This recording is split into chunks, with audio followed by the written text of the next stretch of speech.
তুমি সকালবেলা রান্নাঘরে কি ব্যাপার? কি করছো এগুলো? এটা হচ্ছে দই স্যান্ডউইচ। এটা কি কি বার্ড দিয়েছো? স্যান্ডউইচ। হ্যাঁ, কি কি দিয়েছো? এর মধ্যে আছে আদা কুচি, হুম গাজর গ্রেট করে, হুম ক্যাপসিকাম, ধনেপাতা হুম আর এমনি ব্ল্যাক সল্ট, আর কিছু না, দই দিয়ে আচ্ছা, এবার স্যান্ডউইচটা বানাবো। ঠিক আছে। এটা কি হলো? কার্ড স্প্রেড, তাই তো? এটা বেসিক্যালি হাঙ্কার দিয়ে করে, অত সময় নেই বলে আমি জাস্ট এমনি কার্ড দিয়ে করে দিই। হাঙ্কার্ড সেটা কি?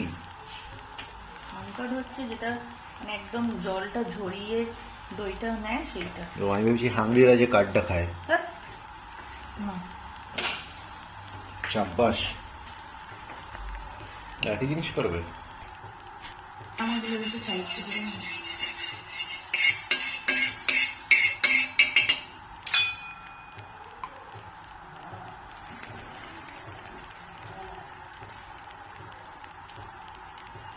বলো তো, এটা এটা সুন্দর, ওটা আমি খেয়ে নেবো। নাম করে তুমি এরকম করছো কেন? শুধু শুধু ভাগ করতে গিয়ে আহা, ভালো হয়েছে। বাইট করো, তুমি তুমি bite বলবে করে বলো। না, আমি তুমি তো আগে আমার- বাইট করো। খাও না, দেখো হ্যাঁ না, করে বাইট করো। হ্যাঁ, হেলদি অ্যান্ড টেস্টি।